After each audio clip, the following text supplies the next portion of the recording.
फेरि पनि लोकसेवा तयारी गरेकाहरूका लागि चाहिँ भारी सङ्ख्यामा विज्ञापन आएको छ। तपाईँहरूले यहाँ देख्न सक्नुहुन्छ राजपत्र अङ्कित द्वितीय श्रेणी 4 तहको लागि चाहिँ विज्ञापन खोलेको छ। यो केन्द्रीय कार्यालय सङ्घले खोलेको विज्ञापन हो। अब तपाईँलाई विज्ञापन त आइहाल्यो, यसको तयारी कसरी गर्ने भन्ने विषयमा पनि म भन्छु। तपाईँले आफ्नो प्ले स्टोरमा गएर चाहिँ प्राविधिक लोकसेवा भनेर सर्च गर्न सक्नुहुन्छ। प्राविधिक लोकसेवा भनेर सर्च गर्ने बित्तिकै हामीले टेक पिएससी प्राविधिक लोकसेवा भन्ने एप्लिकेसन आउँछ, त्यसलाई खोल्नु होला। मैले पहिले इन्स्टल गरेको, म त यो खुलिसकेको छ। यसमा हामीले कोर्सहरू राखेका छौँ, विभिन्न इन्जिनियरिङ, हेल्थ, जिके, public management, ICT, agriculture, architecture, forestry सबैको चाहिँ हाम्रो टपिक वाइज फ्री क्विज तथा मक टेस्टहरू उपलब्ध छ। यसमा तपाईँले आएर प्र्याक्टिस गर्न सक्नुहुन्छ। पहिला तयारी गर्नुहोस् अनि आएर चाहिँ यहाँ तपाईँले परीक्षा दिनुहोस्। यसबाट पनि तपाईँको नतिजामा धेरै नै सुधार हुन्छ।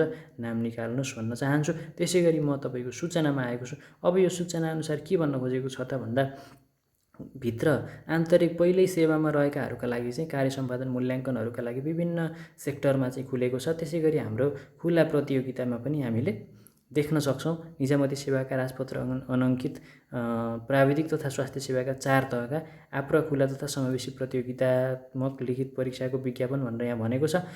12 महिना 25 गते खुलेको विज्ञापन हो। तपाईँले यसमा विभिन्न इन्जिनियरिङ, सर्वे, आर्किटेक्चरल, त्यसै गरी चाहिँ हाम्रो हेल्थ सेक्टरका, फरेस्ट्री, नापतौल तथा गुणस्तर, यो योजना तथा तथ्याङ्क, विभिन्न क्षेत्रमा प्राविधिक कर्मचारीहरूको चाहिँ माग गरेको छ। विभिन्न कार्यालयहरूले चाहिँ माग गरेका छन्। प्रदेशस्थित लोकसेवा आयोगका कार्यालयहरूमा हामीले आवेदन दिन सकिन्छ। त्यसको लागि तपाईँले चाहिँ अनलाइनबाट नै आवेदन दिने हो। अब यसमा चाहिँ हाम्रो परीक्षा केन्द्र भनेको छ। परीक्षा केन्द्र चाहिँ आयोगका कार्यालयहरूमा नै हुने भयो। दस्तुर भनेर भनेको छ हाम्रो 500 रुपैयाँ दस्तुर चाहिँ बुझाउनु पर्यो। उमेर हाम्रो 18 देखि 35 वर्षसम्मको तथा समावेशी, यदि समावेशी वर्गमा चाहिँ तपाईँले आवेदन दिँदै हुनुहुन्छ भने 150 रुपियाँ थप गरेर पनि बुझाउनु पर्ने हुन्छ।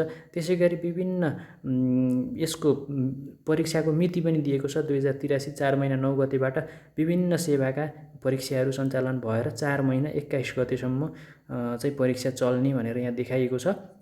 यसै गरी तपाईँले अनलाइनबाट नै तपाईँले आवेदन दिन सक्नुहुन्छ। त्यसको लागि आइडी चाहिँ आफैले क्रिएट गर्नुपर्छ।